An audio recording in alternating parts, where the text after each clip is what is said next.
Um contrato social, ele é basicamente a cadeia genética de uma empresa. Isso significa dizer, conforme a cláusula que você colocar no contrato social e a forma que você estabelecer aquele contrato, vai determinar como que essa empresa reagirá, como ela será. Da mesma forma que existe um gene que determina se o olho da pessoa vai ser azul ou vai ser castanho, se a pessoa vai ter cabelo ou não. O contrato social determina se uma empresa ela partirá para um ramo ou para o outro, ou se uma empresa terá uma determinada estrutura e, pasme, ela até mesmo determina como essa empresa ela vai morrer. Como que essa empresa pode ser extinta? E aí você pode decidir. Você pode fazer uma empresa que se pareça com o Arnold Schwarzenegger ou você pode fazer uma empresa que se pareça com o Duende. Então eu acredito que a melhor forma de eu conseguir te explicar como é que funciona a consultoria é mostrar ela para você. Eu separei dela alguns trechos de um atendimento que eu fiz que foi um caso muito legal, aonde um contador me trouxe 3 casos bem distintos e específicos. Primeiro nós discutimos uma cláusula que versava sobre a forma supletiva das sociedades anônimas dentro das limitadas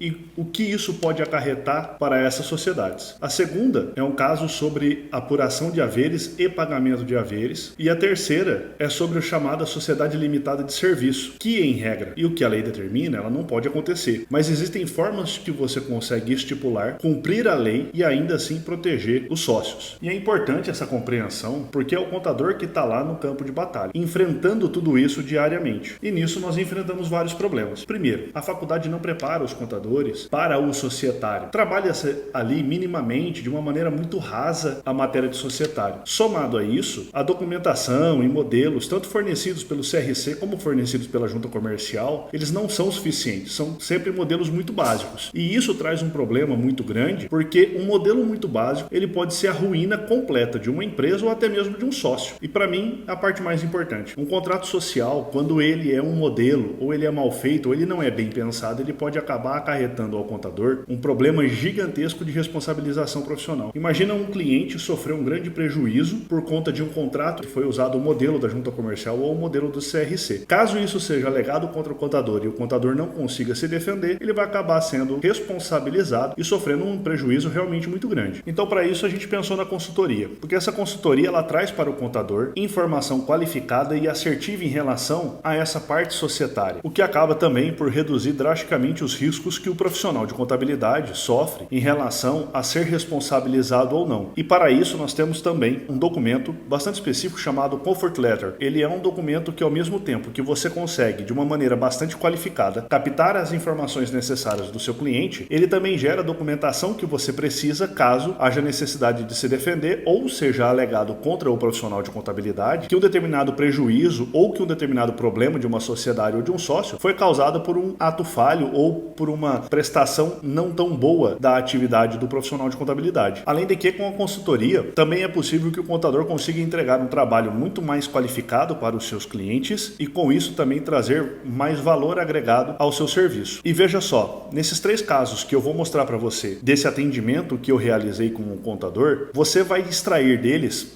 no mínimo 5 insights e o mais legal. Uma vez que você adquire esse conhecimento é totalmente seu. Então, quando você faz a consultoria, você adquire conhecimento. E com esse conhecimento, você pode replicar para vários outros clientes, sendo que a consultoria foi feita uma única vez. Aqui eu quero mostrar para você, antes de mostrar a consultoria efetivamente, só esse mapa em relação às sociedades limitadas hoje no Brasil, tá? Esse mapa aqui, eu tirei ele no mês de setembro de 2023 e ele é fornecido através de informações do DREI, do Departamento Nacional de Registros e Integrações, que é aquele órgão federal que organiza e controla as juntas comerciais, que são entidades estaduais. Então o que nós observamos é o seguinte, a sociedade limitada ela é mais de 90% de todas as sociedades hoje do Brasil, só perde para a existência dos empreendedores individuais, né, os MEIs e os empresários individuais, mas dentre as sociedades, disparadamente, ela é a que tem maior volume. Além disso, se nós observarmos esse mapa aqui, nós vemos que no Brasil são abertas mais de 1.600 sociedades limitadas por dia, sem contar ainda a quantidade enorme que nós não temos essa informação de alterações contratuais que são realizadas. Além disso, só esse ano, até agora, setembro de 2023, nós contamos com mais de 490 mil aberturas de sociedades limitadas, outros 150 mil fechamentos de sociedades limitadas. E a melhor parte é que o DREI ele promoveu uma verdadeira revolução dentro da Constituição e alteração das sociedades, uma vez que ele impulsionou, a partir de 2019, um grande salto e a total digitalização dos trabalhos perante as juntas comerciais comerciais. Então hoje, facilmente, tem um contador em Campinas abrindo uma sociedade limitada no Acre. Da mesma forma que um contador de Pernambuco está fazendo o encerramento de uma sociedade ou uma alteração contratual lá no Rio Grande do Sul. Então as dificuldades geográficas hoje elas já não fazem sentido, elas já não acontecem mais e os contadores podem atuar de qualquer lugar do Brasil para qualquer lugar do Brasil, atendendo clientes das mais diversas áreas, das mais diversas cidades ou estados. No Acre. Agora vamos lá, chega de enrolação, eu vou passar para vocês, mas fica tranquilo que para preservar a identidade do meu cliente, esses vídeos foram editados. Então, senhor Roberto, isso aqui é assim, ó.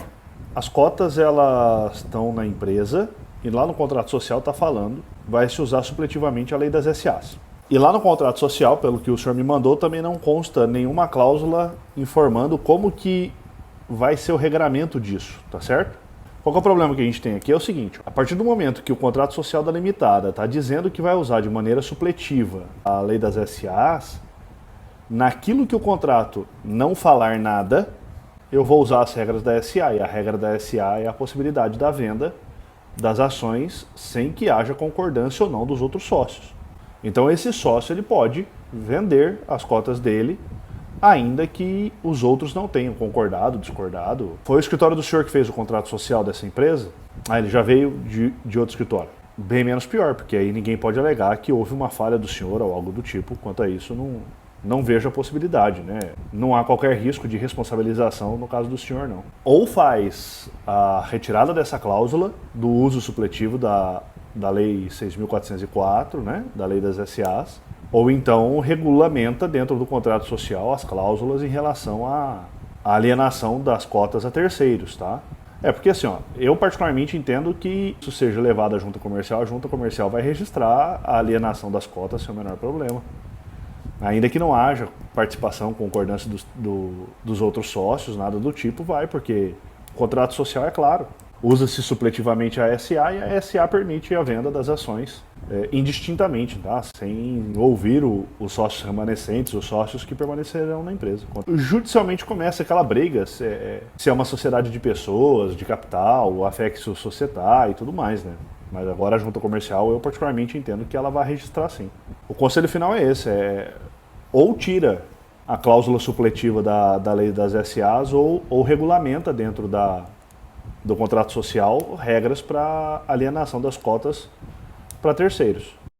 Tá, essa próxima cláusula aqui que o senhor me mandou é de outro contrato, né? Beleza. Um dos sócios exerceu o direito de retirada, notificação, 60 dias, perfeito, ok. E a briga agora é sobre a apuração dos haveres, tá? Primeira coisa, isso é uma empresa do quê? É uma prestação de serviço ou é uma empresa de comércio? Prestação de serviço. Qual que é o faturamento desta empresa mensal? 80 mil. Qual que é o patrimônio dessa empresa? Na faixa de 50. O que a legislação fala é basicamente assim. A apuração de haveres ela vai acontecer conforme o que o contrato social prevê. Tá? Então o contrato social teria que estar prevendo a apuração dos haveres. Quando não há previsão no contrato social de como que se dá a apuração dos haveres vai acontecer então de maneira que a lei determina. E qual é a maneira que a lei determina? O balanço de determinação. Balanço de determinação, ele pega o patrimônio líquido da empresa, juntando os tangíveis, os intangíveis e o passivo.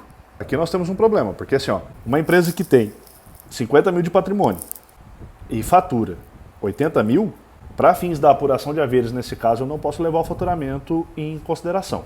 A lei ela fala que é o patrimônio líquido. Fluxo de caixa descontado não entra, goodwill não entra, aviamento não entra, possibilidade de receita futura não entra. E em 2022 agora a gente teve uma decisão do STJ, é uma decisão judicial que nasceu lá no Tribunal de Justiça de São Paulo, e o STJ confirmou essa decisão, excluindo toda a parte de faturamento, possibilidade de ganho futuro, tudo isso da apuração de haveres. Então, qual que é o problema? Nesta empresa de prestação de serviço, a gente vai trabalhar basicamente com o patrimônio dela, que é de 50 mil reais. Né? Então, realmente, a apuração de haveres vai ficar abaixo. Eu acho que dá para brigar em um outro ponto.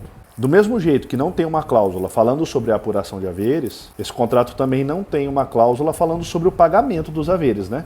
De novo, a lei vai falar o seguinte, os haveres devem ser pagos conforme o que o contrato social estabelecer. A questão é, o contrato social não estabelece. Já que o contrato social não estabelece, então a gente vai usar o critério que a lei determina. E é onde eu acho que a gente consegue brigar para algo benéfico aqui em relação a esse sócio sainte, né? O sócio que decidiu se retirar. Pelo seguinte, o pagamento dos haveres ele tem que acontecer em até 90 dias após a saída. Eu acho que o ponto-chave vai ser agora. Ó. Além de ser 90 dias após a saída, esse pagamento ele tem que ser à vista e em dinheiro. Se esse sócio sainte tem a metade do patrimônio, nós estamos falando aqui de algo em torno de R$25 mil mais, tá? Já que 50 mil é o patrimônio total da empresa médio, então nós estamos falando aqui em torno de algo de R$25 mil para ser pago à vista e em dinheiro. Então provavelmente essa empresa não vai ter a condição de fazer esse pagamento, né? À vista em dinheiro, R$25 mil, um desembolso desse, é rara a empresa que tenha fôlego para fazer algo nesse sentido. Ainda mais que a empresa passou recentemente por uma série de investimentos e tudo. Então ela está provavelmente descapitalizado. Então eu acho que aqui consegue brigar. Dá um pouco o braço a torcer em relação ao pagamento e eles racionalizam aqui um parcelamento, né, que seja viável. Todo mundo perde, todo mundo ganha. Aí nós temos um acordo, tá? Então as duas partes vão sofrer também, as duas partes ganham por um lado, perdem para o outro. Empresas de prestação de serviço, e eu observo que essa prestação de serviço ela tem um patrimônio muito baixo, escritórios como um todo, né? Eu acrescento na apuração de haveres alguma forma de contabilização do faturamento da empresa. Então, por exemplo, uma imobiliária, era um escritório de uma imobiliária, era uma imobiliária de imóveis de terceiros, né? Então, locação de imóveis de terceiros. Então, basicamente o que eles têm é mesas, cadeiras, ar-condicionado e computador. Patrimônio pequeno e é uma imobiliária que tem um faturamento bacana. Nessa imobiliária o que a gente fez foi colocar o faturamento para a apuração dos haveres, os 12 meses de faturamento anteriores à saída de qualquer um deles. Seja saída por morte, exclusão, toda vez que vai calcular os haveres, o faturamento entra, neste caso, em proporção aos 12 meses anteriores. Perfeito, perfeito, é exatamente isso. Fica balanceado, né? Então é uma empresa que tem um patrimônio muito pequeno e ela tem uma capacidade de gerar um caixa melhor. Então a gente joga o faturamento para dentro do cálculo perfeitamente. É possível, é legal, não tem o menor problema. E o mesmo a gente também modula a parte do pagamento dos haveres. Esse caso em específico que eu estou comentando com o senhor, o que a gente fez foi 12 meses de faturamento previsto, então a gente aplicou um pouco mais de parcelas do que os 12 meses previstos. A gente incluiu ali que o pagamento se dá em 16 parcelas. Neste caso em específico, são parcelas iguais, sem nenhum tipo de correção. A cláusula que eu estou encaminhando para o senhor, ela trata exatamente disso. Colocando o faturamento dentro da fórmula de apuração dos haveres e também do parcelamento. E aí o senhor vai mexendo conforme o cliente e tudo mais. Se entra faturamento, se não entra, o quanto do faturamento entra. 12 meses, 24 meses de faturamento. E a forma de pagamento também. Exemplo, 10% dos haveres a serem pagos à vista e o restante parcelado em 10, 12, 20 meses. Esse outro aqui é uma empresa que o senhor ainda vai abrir, o senhor vai fazer o contrato social deles. Oficina mecânica. O que acontece aqui na oficina mecânica? Como um sócio vai entrar com capital e o outro vai entrar com trabalho, nós temos um problema aqui que é o seguinte. Ó. Primeiro, a legislação proíbe, na limitada, na LTDA, que haja sócio de serviço, né? Então, todos os sócios têm que entrar integralizando. Então, eles vão entrar bem desproporcional. Então, vai ficar, 95% para o sócio investidor e 5% para o sócio de serviço. Eu, particularmente, não gosto de fazer capital social que não seja a realidade, tá? Essa desproporcionalidade vai gerar em relação a eles. Primeiro, divisão dos lucros, né? Os dividendos, pagos proporcionais. Então, um vai receber 95% de todo o lucro e o outro vai receber 5% daquilo que for distribuído. Em relação a isso, eu também não vejo problema, a gente pode inserir no contrato a cláusula distribuição desproporcional dos dividendos. Faz as atas em relação ao pagamento, né? Então, na ata, determina qual foi o lucro a ser distribuído e dentro disso já joga ali como é que vai ser feito esse pagamento e explica na ata o porquê do pagamento desproporcional. Um atuou mais, um participou mais. E aí também é possível colocar nessa empresa, eu acho que é interessante, uma cláusula de opção de compra, onde estabelece-se algumas metas. Essas metas não precisam estar no contrato, podem ficar em atas separadas ali da empresa, de reunião dos sócios, né?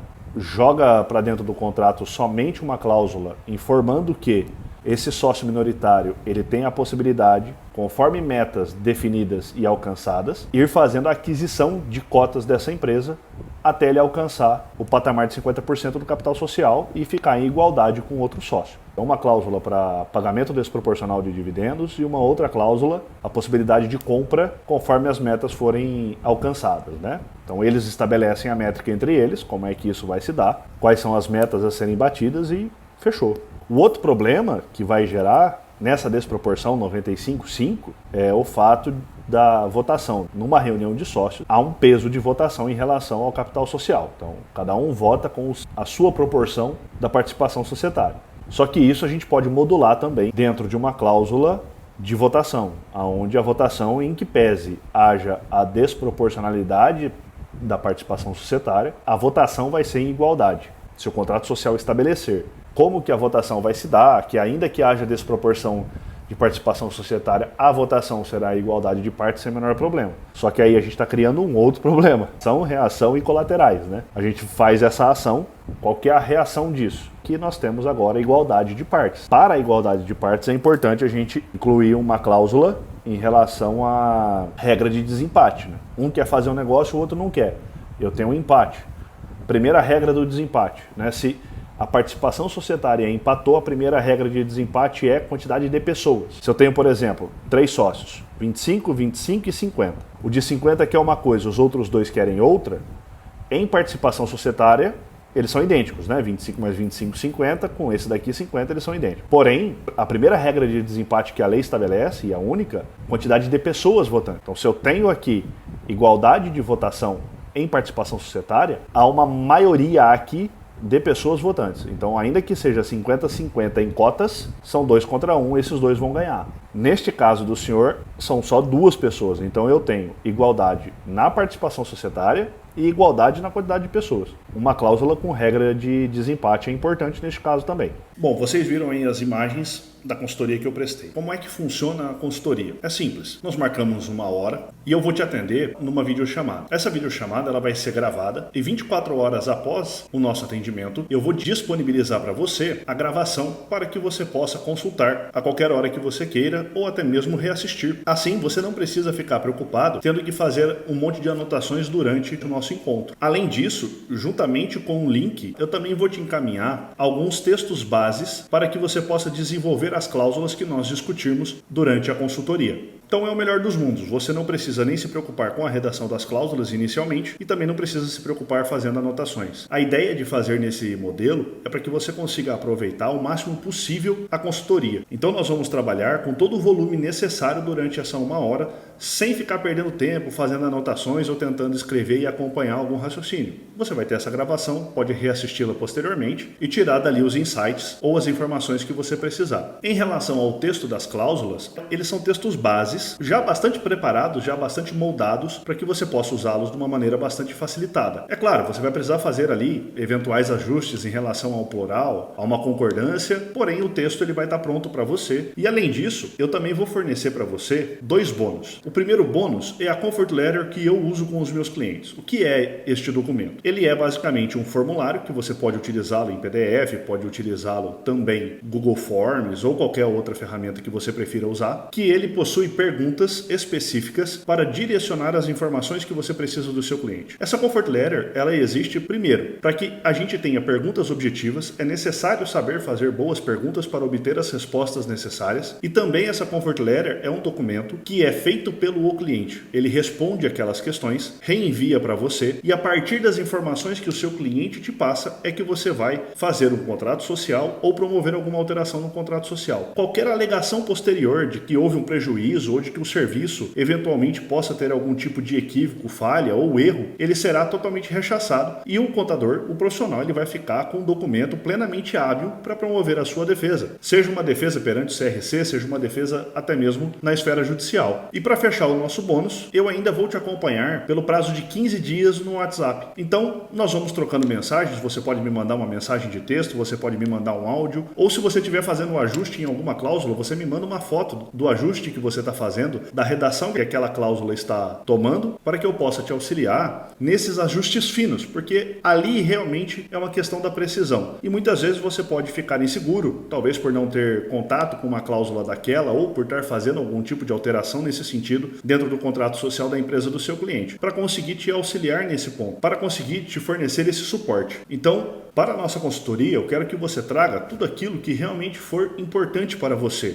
Então a gente pode discutir 5 cláusulas de 5 contratos distintos, nós podemos discutir a formação de um contrato social por inteiro, nós podemos discutir 3 contratos integrais. Nós não vamos ter nenhum tipo de limitação a não ser o próprio tempo da videochamada de 1 hora. Há uma outra questão que eu quero conversar com você. Nós observamos que o mercado, a cada dia que passa, ele tem evoluído mais, sendo que é necessário a entrega de ferramentas e métodos mais aprimorados e mais aperfeiçoados. E não é diferente com os contratos sociais. Antigamente bastava fazer um contrato social, registrava na junta e estava tudo certo. Hoje em dia nós observamos que a movimentação econômica ela é muito maior, muito mais rápida. Então as empresas adquirem sócios, elas perdem sócios com um volume e uma velocidade muito mais rápida. E não é diferente no restante das outras condições da sociedade. Antigamente nós tínhamos pessoas que entravam no emprego e permaneciam no emprego durante 20, 30 anos. Hoje em dia é comum nós vermos que as pessoas passam 6 meses, 1 ano, 1 ano e meio, 2 anos em um emprego só e elas já mudam de emprego. A sociedade também vem sofrendo com isso. Além desta condição, desta mobilidade que anda acontecendo, as técnicas econômicas e de mercado no Brasil, elas evoluíram bastante. Então hoje nós temos as incorporações e as incorporações possuem vários requisitos próprios dela. Então nós temos a possibilidade de sócios integrarem a empresa, de sócios saírem da empresa, pessoas jurídicas constituindo uma sociedade de propósito específico, a famosa SPE, para que ela possa desenvolver um determinado empreendimento e assim que o empreendimento se conclui, aquela sociedade se extingue e aquelas pessoas partem para outras sociedades. Tudo isso faz com que o trabalho do contador, principalmente quando ele vai lá fazer o contrato social, seja muito mais exigido e este trabalho ele tem que ser muito qualificado, porque hoje todos os detalhes importam drasticamente. Então nós vamos pegar, por exemplo, antigamente era comum simplesmente fazer o capital social simulado. Falava-se que fulano integralizou 10 mil, cicrano integralizou outros 10 mil e estava tudo certo. Mas hoje nós estamos nos deparando com pessoas que caem na malha fina da Receita Federal e acabam sofrendo uma fiscalização. E nós já temos casos onde essa fiscalização pede para o sócio de uma determinada empresa para que ele justifique ou comprove de onde é que veio o recurso financeiro para integralizar o capital social de uma determinada empresa e a pessoa não consegue dar essa resposta. Então, com o passar do tempo, nós vemos que essas informações precisam ser cada dia mais precisas e elas também precisam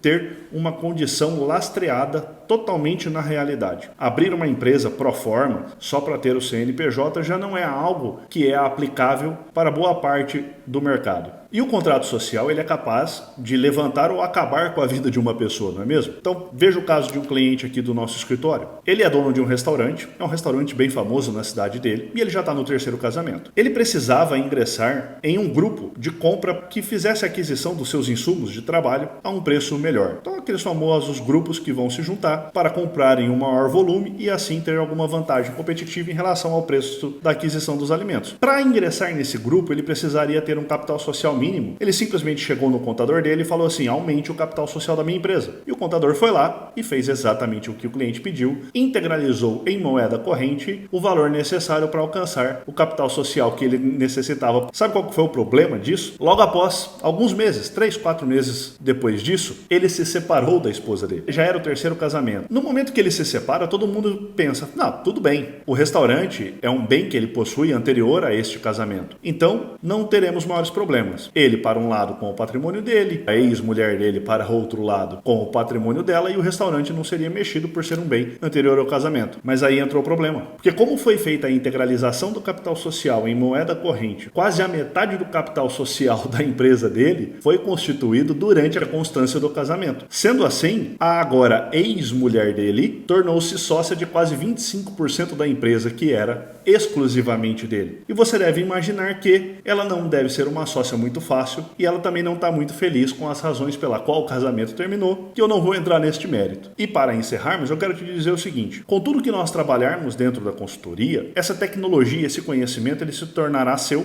como eu já disse no início desse vídeo. Assim, você pode pegar essas informações, pegar esse conhecimento e aplicar a todos os seus outros clientes, os seus já clientes ou aqueles que irão se tornar clientes seus. Então eu vou te fazer um cálculo bastante simples. Aqui eu sou do Mato Grosso e na minha região os contadores costumam cobrar entre R$ 800 até um salário mínimo para fazer uma alteração contratual simples. Significa que, a partir do momento que você adquirir o conhecimento a respeito de uma determinada cláusula, você vai pagar pela consultoria uma única vez e você poderá replicar este conhecimento para todos os seus outros clientes, sendo que uma única alteração contratual já é o suficiente para que você arque com os custos da consultoria e ainda vai ter a possibilidade de aumentar o seu lucro em relação a todos os outros. Por quê? Para os outros clientes você não precisa mais das informações que a gente já trabalhou dentro do nosso encontro. E ao final você ainda vai se diferenciar no mercado, porque você será capaz de entregar uma qualidade de serviço, um valor agregado e uma tecnologia dentro do contrato social muito superior aos seus concorrentes. Então, se tudo isso fez sentido para você, só clicar no botão aqui embaixo e agendar com a gente pelo nosso WhatsApp o nosso encontro.